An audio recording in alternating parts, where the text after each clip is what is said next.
It can rain, the sun can shine, and nothing's going to happen. Dr. Tony Evans says if you're looking for a harvest, you'd better make sure you've planted a seed. No matter how much church you go to, Bible study you have, or prayers you give, if there is no seed, there will be no harvest. This is The Alternative Broadcast, featuring the timeless biblical teachings from the archives of Dr. Tony Evans. You can't grow what you don't sow. It's as simple as that. Today, Dr. Evans talks about planting grace seeds and the return God promises when we do. Let's listen. One of the laws that God gives is what I've called the law of the harvest. You need to understand this law because this is how things work, barring the exception of a miracle. 2 Corinthians chapter 9, and I want to take you first of all to why this law is important. I'm going to explain the law in a moment, but you need to understand the context of this law. He says in the last verse of 2 Corinthians 9, thanks be to God for his indescribable gift. So if a gift's that good and I have it, I want to know about it. So the question is, what is that gift? He summarizes the gift in verse 8. Verse 8 says, and God is able to make all grace abound to you, so that always having all sufficiency in everything, you may have an abundance for every good work. Let me read that gift again. And God is able to make all grace abound to you, so that always having all sufficiency in everything, you may have an abundance for every good deed. The gift that God has given each one of us that is beyond Paul's ability to articulate is the gift of grace.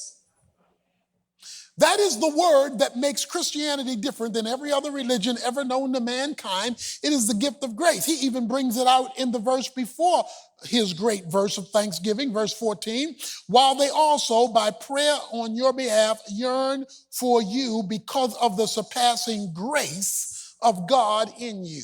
Surpassing grace. You have been, I have been, we have been given a gift that will blow your natural mind. And it is the gift of grace, which means if you don't know what grace is and you don't understand it and you don't know how to operate in it, you will not be able to maximize the gift that you possess. It's a gift called grace. Grace is the endless supply, the inexhaustible supply of God's goodness doing for us what we cannot and could never be able to do for ourselves. Many of the toys that you buy for your children, and even for some adults, will say you need batteries. For this thing to work, you need batteries, and the batteries are not included. God not only has provided sufficiency in every category of your life, he's included the power supply. It includes batteries. It is all that God has supplied, along with the power source to do it, for you to experience all that he has promised and provided for you. Think about it. As long as fish have been around, they've not yet run out of water. As long as animals have been around, they've not run out of grass, trees, and foliage. As long as people have been around, we've not used up all the oxygen. In other words, there's more than enough water for fish, more than enough foliage for animals, and more than enough oxygen for people, even though we're dealing with hundreds and hundreds of thousands of years. Why? Because there's more than enough. That's grace. What I just described, we might call common grace. What God has provided his children is special grace. You get what's general to all, and you get what's special for you. And he says in verse 8, God is able to make all grace abound to you, so that always, having all sufficiency in everything, you will have leftover. You will have an abundance. More than enough. This grace comes from a person. It comes because of the person and work of Jesus Christ, which has freed God up to express his grace to you. Let me tell you how big this word grace is. In Ephesians chapter 2, verse 7, the Bible says that in the ages to come, God might show his inexhaustible supply of grace. Translation, you ain't seen nothing yet. In the ages to come, God is going to still be displaying all he has in store. It is because of Jesus Christ. Romans chapter 8, verse 32 says that God has supplied all things freely to us by Jesus Christ. The beautiful thing about grace is it's free. You can't buy it. You can't earn it. It's what God does for you at no cost to you because the price has already been paid. What Jesus Christ has done is freed God up because sin has been paid for to fully express his favor to me and to you. Grace. And it is an indescribable gift. We don't have the words in the English language to explain the favor that Christ has opened up for God to express to you in every and any realm of life. But in order for the grace, this word that we don't have enough words to describe because it's an indescribable gift, in order for this word to have meaning to you, while you cannot earn grace because it's free, you must access grace. Let me say that again. You can't earn it, but you must access it. I don't like hard ice cream. I like soft ice cream. I like ice cream that's soft. The kind of the thing that comes out of the machine. It's real soft. So if I ever eat ice cream and it's been in the freezer, when I was growing up, when ice cream was in the freezer, we would dip the ice cream out and then I would mash it with my spoon. I would mash it till I mashed it soft because I don't like hard ice cream. I like soft ice cream. So I would mash it and make it soft. And then they invented microwaves. Microwaves. The technology created a microwave. But when the microwave first came out, I was used to mashing. So I would still mash my ice cream soft when I had something brand new that would do the work for me. But I'd been so used to mashing it myself and making it happen. When all I had to do was change the environment and put it in the microwave for 30 seconds. And the microwave would do for me what I had to try to force and make happen myself. When you're in Christ, he's giving you something brand new. But if you're not used to it, you'll stick with the old and miss out on this new radiating environment that's designed to do for you what you can't do for yourself. And that word is called grace. The Bible says that grace and truth came from Jesus Christ. His job is to deliver God's grace to you and me, the inexhaustible supply of God's goodness. You cannot earn grace, for then it's no longer grace. But what you must do is access grace. All of us here today have a relationship with the electric company. There is a supplier of electricity to your house. Electricity gives you the power to do everything else, to run whatever you need run by electricity in your house. Now, your relationship with the electric company supplies the electricity, but what it doesn't do is come flip the switches in your house. It gives you access to electricity, but you must plug in the refrigerator, you must plug in the toaster, you must plug in the electric can opener, you must turn on the electric stove. The electric company is not going to turn it on for you. It's going to give you the ability to access more than you need. Because there's enough electricity for your house and then some. So when you buy some new stuff, you don't have to call for new electricity. The power is from the plant. You simply access it. That's how grace is. Grace is what God supplies, but what grace does not do is access the supply. You must access what God has provided, unlike the electric company, at no cost to you, because the price has already been paid. So grace supplies it, Jesus paid for it, but God won't access it for you. You must access the grace. So the question is, why am I not experiencing the grace that Jesus has supplied?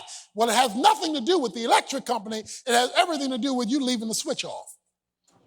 That is, grace unaccessed.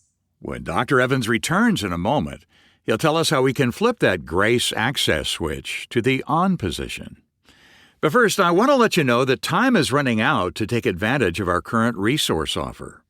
It starts with all 6 full-length lessons in Tony's sermon series called Return on Investment. It also includes the companion study guide that makes it perfect for use with a small group study or in your own personal devotions. If you contact us by tomorrow, we'll send you this Return on Investment study package as our thank you gift when you make a contribution toward Tony's ministry.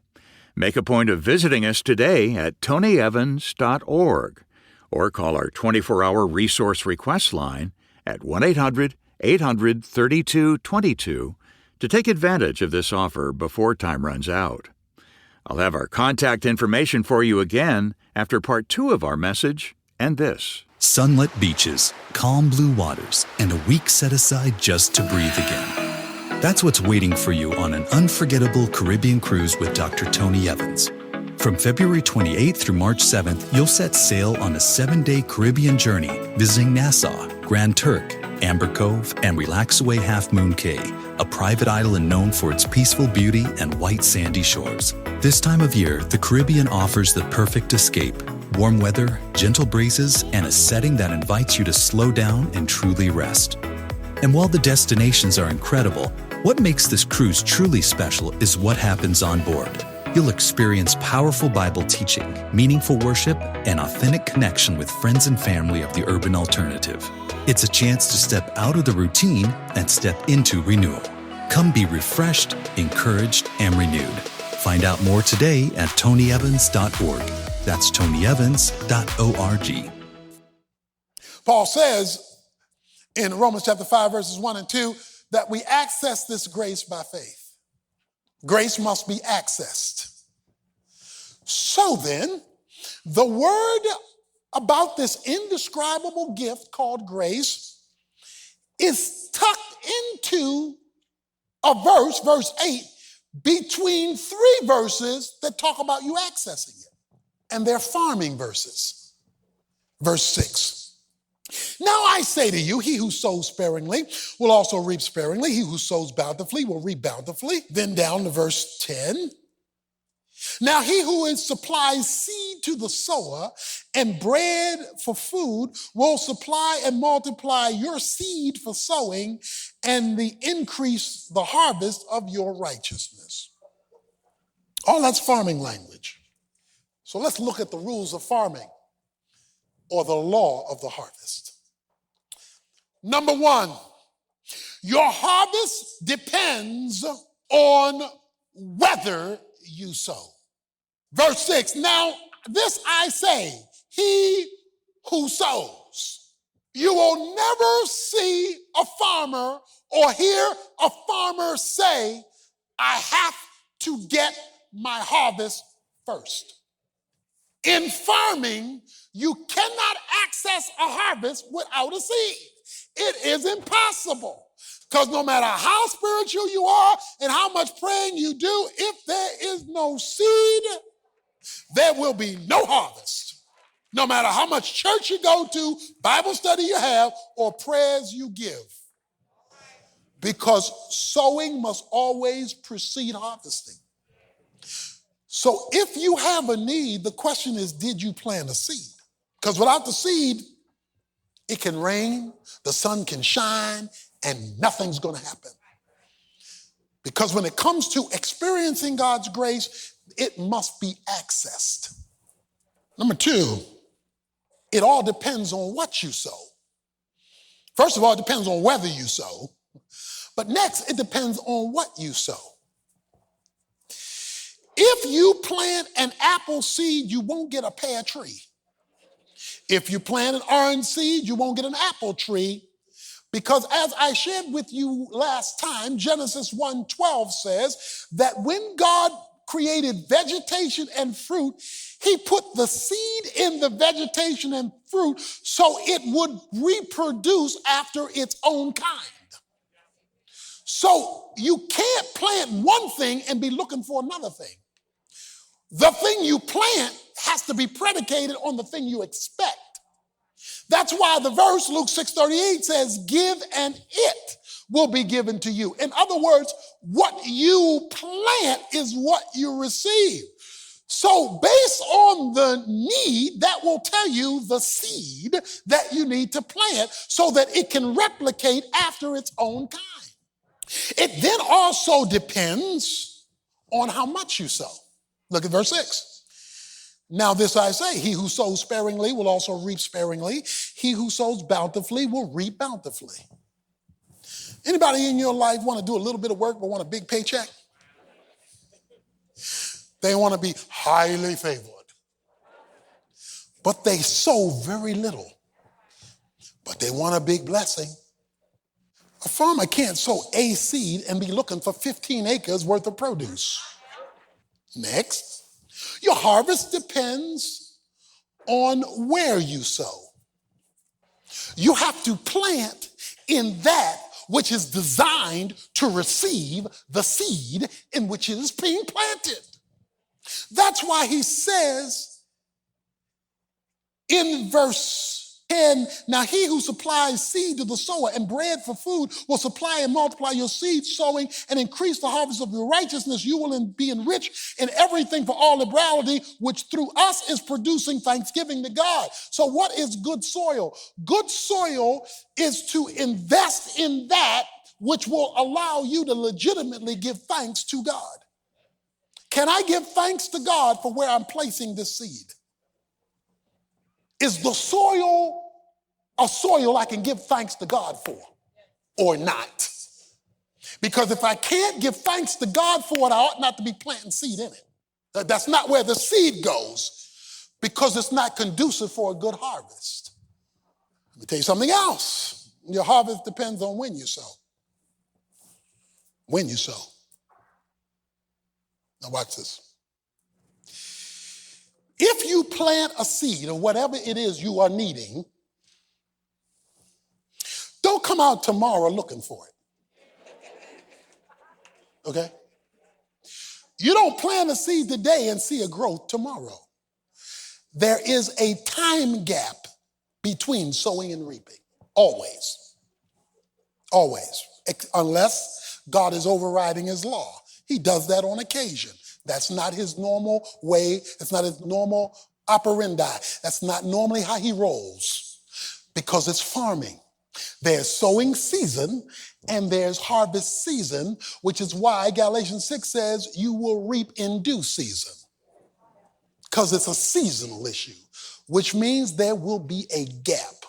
So don't get frustrated. I'm sowing for Jesus today and I don't see anything tomorrow. There's supposed to be a gap when it comes to farming. Now watch this. Just because there's a gap doesn't mean nothing's happening. It's just happening underneath the ground. It's happening. Stuff is taking place. Stuff is moving. Seeds are opening. Things are being born.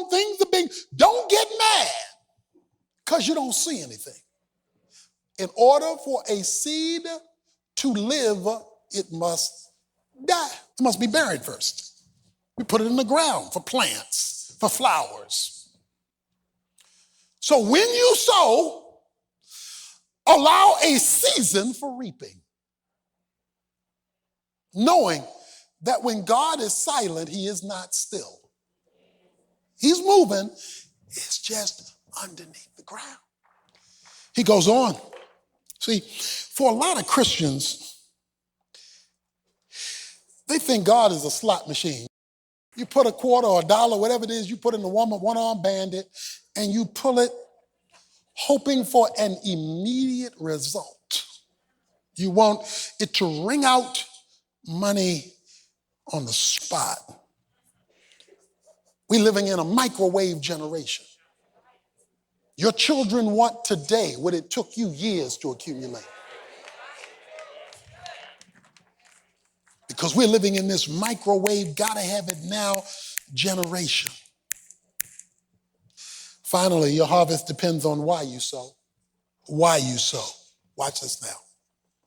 Notice in verse 10, he ends the verse by saying, your seed for sowing in the increase of the harvest of your righteousness. Here's what. God is interested in meeting your need as long as meeting your need is gonna make you a better person. See, a lot of folk want to be blessed for blessing's sake. Never mind, their life's not going to be better, their lifestyle is not going to be better, they're not going to be closer walking with God, but bless me, bless me, bless me. He's interested in the increase in your righteousness, not just the increase in your stuff. Yes, he can make all grace abound to you, but he wants to make sure the grace has made a better you, not made more stuff for you alone. But you say, but I thought all of this was grace. I thought all of this was God doing it for me. But you're telling me I have to sow a seed. But did you see the verse? The verse says, he who gives the seed. See, you even get the seed by grace. Why? Because in whatever God gives, he puts the seed in it for the next thing you need. God has got this thing so covered that once he meets a need, he includes a seed. So he meets the need, includes the seed, so you can replant the seed to meet the need. And when the need comes, there's more seed for further sowing, so there can be further reaping, so there can be more seed. And when you plant the seed, what pops up was bigger than what you put in. So he didn't turn this thing around so that, as the Bible calls it, there's grace on top of grace. Because once grace opens up, there's more grace in it for more grace to be sown and received. Dr. Tony Evans will have a quick closing comment for us in just a moment. But first, if the concept of God's grace in your life is new to you, visit tonyevansradio.org today and follow the link at the top of the homepage that simply says Jesus. There, Tony explains what being a real Christian is all about and how to start a brand new life. Again, that's tonyevansradio.org. And while you're there, check into taking advantage of our current return on investment resource offer. As I mentioned earlier, we're offering all 6 full-length messages in this series, along with a helpful study guide that takes you deeper into the powerful biblical principles Tony's been presenting. They're our gift to you when you make a contribution to help us keep Tony's teaching on this station. But tomorrow is the final day we'll be featuring this resource package. So be sure to contact us right away at tonyevansradio.org for the details. That's tonyevansradio.org. Or call 1-800-800-3222 and let one of our resource team members help you. That's 1-800-800-3222. If you find the messages Dr. Evans presents here on the broadcast helpful, you'll also want to listen to the Unbound podcast, a place where Tony engages in thoughtful discussions on a variety of topics with other followers of Christ. You can find these conversations on his YouTube channel or wherever you stream your favorite podcasts. Tomorrow, Dr. Evans explores the importance of being a conduit of blessings as he talks about the concept of sowing and reaping, pointing out that reaping isn't about keeping. Right now, he's back with this brief closing thought for today. God is able to make all grace abound in everything so that there is more than enough for you to do good things over and over and over again. So thanks be to God for his indescribable gift called grace.